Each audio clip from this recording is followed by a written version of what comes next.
안녕하세요. 역사통일방송 신통방통 우리역사입니다. 기원 28년 위나엄성 방어전투에서 후한의 침략을 물리치고 자주권을 지켜낸 고구려는 후한에 보다 큰 타격을 가하기 위해 적극적인 반격을 가하기로 했습니다. 당시 후한은 고조선의 옛 땅인 요동지역을 강점하고 주인 행세를 하고 있었습니다. 이런 후한의 결정적인 타격을 가하기 위해 고구려는 후한이 점령하고 있던 요동, 현도, 낙랑군 지역에 대한 적극적인 공세를 펼쳤습니다. 이와 함께 고구려는 후한의 영토 깊숙이 진격해 들어가 중국 내륙에서 후방교란 작전을 펼치기로 했습니다. 그리하여 고구려는 기원 49년 봄 대규모 원정부대를 조직해 후한의 중심부로 진격해 그 아성을 공격함으로써 후한의 고구려 침략 의지를 꺾어버리고 고조선 옛 땅을 완전히 수복하기 위한 결정적 국면을 열어놓았습니다. 이번 방송에서는 49년 고구려가 동아시아를 크게 뒤흔든 중국 내륙 원정에 관해 이야기해 보겠습니다. 고구려는 왜 중국 내륙 깊숙이 쳐들어가는 선제 공격을 단행한 것일까요? 우선 당시 고구려 국내외 정세를 살펴보겠습니다. 기원 28년의 위나엄성 방어 전투 승리 이후 고구려는 기원 32년 여름경 고구려 서남방에 있는 낙랑국을 쳐서 항복을 받아내고 속국으로 삼았습니다. 후한은 기본적으로 요동 지방의 풍부한 철과 소금 자원을 계속 확보하기 위해 고구려의 고조선 고토 회복을 위한 서진 정책을 저지시키려 했습니다. 그리고 한반도 서북부에 자리 잡고 있던 낙랑국과도 철 제품 무역을 통해 많은 이득을 취하고 있었습니다. 그래서 후한은 낙랑국과는 손을 잡고 고구려에 대해서는 적대적인 태도를 취했습니다. 기원 37년 고구려는 낙랑국 왕 체리를 처단하고 낙랑국을 멸망시켰습니다. 그런데 낙랑국의 자녀 세력들이 남하하여 자비령 산맥 이남 지역에서 낙랑국을 다시 세웠습니다. 이 후기 낙랑국의 통치자는 내부의 반대 세력들을 제압하고 44년에 이르러 9년들을 정비하여 국가적 안정을 도모했습니다. 그리고 후한의 사신을 보내 그 사이 단절되었던 무역을 재개했습니다. 이에 후한도 낙랑국의 사신을 보내 재건을 축하하고 외교무역 관계를 맺었습니다. 그런데 고구려의 입장에서 보면 후한의 이런 태도는 반고구려 연합을 강화하는 동시에 고구려의 국토 통일 정책을 반대에 나선 것이라 할 수 있습니다. 또한 47년에는 천산산맥 동남쪽에 있던 잠지락부의 우두머리 대승이 고구려를 배반하고 자기 관할하에 1만여 명의 주민을 데리고 요동에 있는 낙랑군에 투항했습니다. 후한이 고구려의 반역자 대승의 투항을 받아들였던 것입니다. 이는 고구려 내정에 대한 엄중한 간섭이었으며 후한이 장차 고구려를 다시 침공할 수 있다는 것을 시사하는 것이었습니다. 고구려에 대한 후한의 도발은 고구려로 하여금 후한 내륙 깊이 진격해 들어가 치명적인 보복 타격을 가할 필요성을 더욱 절실히 느끼게 했으며 고조선의 옛 땅을 완전히 수복하기 위해 결정적인 반격을 가해야겠다는 결심을 하게 된 중요한 계기가 되었습니다. 또한 당시 중국의 동북방을 비롯한 요동지역 정세는 고구려가 중국 원정군을 파견할 수 있게끔 유리한 환경이 조성되고 있었습니다. 기원 25년에 세워진 후한은 내부 정세가 안정되지 못하고 다른 민족들의 거듭되는 공세로 해서 궁지에 몰리고 있었습니다. 기원 36년에 이르러 후한은 내부 반대 세력을 최종적으로 격파하고 전국을 기본적으로 통합할 수 있었습니다. 그러나 기원 48년에 이르러 요동, 요서, 만리장성 개성까지 세력권을 확장한 선비족들이 끊임없이 후한을 위협하고 있었습니다.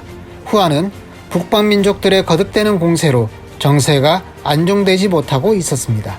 그리고 기원 25년 후한이 건국될 무렵 고조선 옛 땅에 설치되었던 한사군 세력 또한 현저히 약화되어 가고 있었습니다. 낙랑군에서는 고조선 유민 왕조의 주도로 큰 폭동이 일어났으며 그것이 계기가 되어 여러 지역에서 한나라군을 몰아내기 위한 고조선 유민들의 투쟁이 거세게 일어나고 있었습니다. 그 후 6, 7년간 계속된 왕조의 폭동이 그의 피살을 계기로 실패하고 기원 30년 이후부터 이곳은 후한 정부가 파견한 낭랑태수가 통치하게 되었습니다. 그러나 후한 정부는 이 요동 지역의 정세를 안정시키지는 못했습니다. 고구려 사람들은 낭랑군, 요동군, 현도군 지역에서 한나라 강점군 세력이 강화되는 것을 그저 반감만 하고 있지 않았으며 그들을 몰아내기 위한 적극적인 투쟁을 벌였습니다. 기원 40년대에 들어와 요동군은 흉노, 오한, 선비 등 종족들의 연합 세력의 거듭되는 공격에 의해 크게 위축되었으며 그 세력 범위도 축소되었습니다. 이라여 후한이 강점하고 있던 요동반도 일대의 낭랑, 현도, 요동군은 북방 종족들의 공격과 고구려군의 계속되는 공세에 궁지에 몰리는 형편이 되었습니다. 이러한 모든 사실들은 후한의 국내외 정세가 안정되지 못했으며 거듭되는 공경을 겪고 있었다는 것을 말해줍니다. 반면에 고구려는 나라의 경제, 군사적 위력을 강화하기 위해 이웃한 여러 소국들을 포섭하면서 후한 세력을 몰아내기 위한 새로운 공격 준비를 다구치고 있었습니다.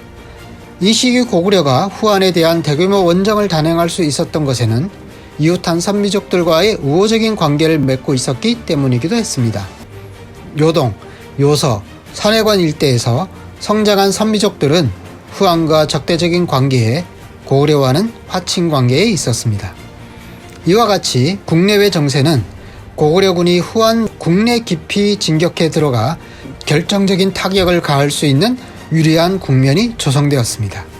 드디어 고구려군은 이전부터 우호적인 관계를 맺고 있던 선비족들의 지원과 더불어 후한의 북쪽 형편이 혼란한 틈을 이용해 중국 내륙 깊이 진격해 들어가는 대담한 군사작전을 벌였습니다. 원정의 길에 나선 고구려군은 후한으로 진격하는 도중 적군과 불의에 마주치게 되었지만 이에 주저하지 않고 대담하게 적들과 싸우면서 오늘의 중국 산서성인 태원 지방으로 진격했습니다. 고구려 원정군의 초기 계획은 태원이 목적지가 아니라 후한의 수도 낙양이었다고 볼 수 있습니다.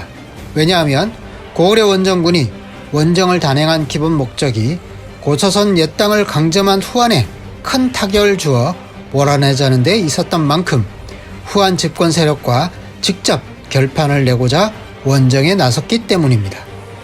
고구려 원정군이 요동군과 요서군을 지나 오늘의 북경 지역인 우평군, 어양군, 상곡군 방향으로 진격해 온다는 정보를 입수한 후한 정부는 고구려 원정군의 낙양해로의 진격을 저지시키기 위해 어양, 상곡 일대에서 강력한 저지선을 형성하고 수많은 군사들을 배치했을 것입니다.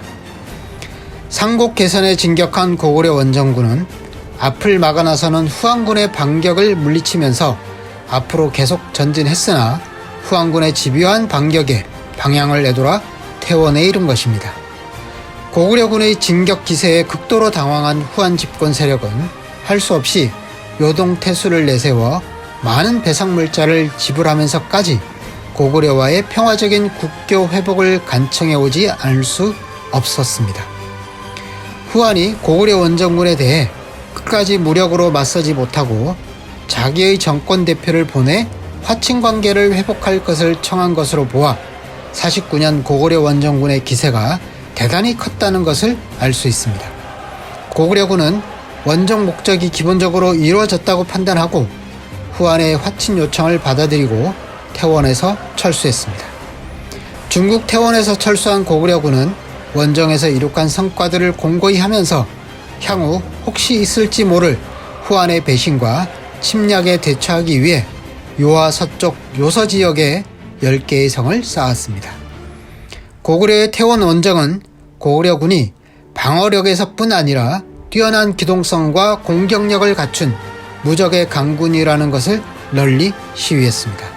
이렇게 고구려군이 뛰어난 기동성과 공격력을 갖출 수 있었던 것에는 당시로서는 최첨단이라 할 철갑으로 무장한 기마군단이 있었기 때문입니다.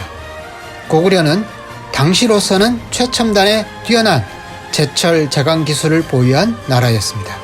그래서 고구려는 매우 일찍부터 말에 철갑옷을 입히는 개마 방식의 무장을 창안 도입할 수 있었습니다.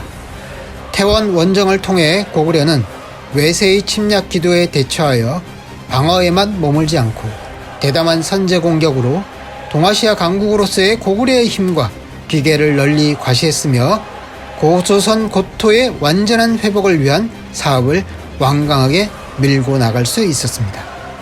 그럼 다음 방송에서 고구려에 관한 또 다른 흥미있는 이야기로 찾아뵙겠습니다. 감사합니다.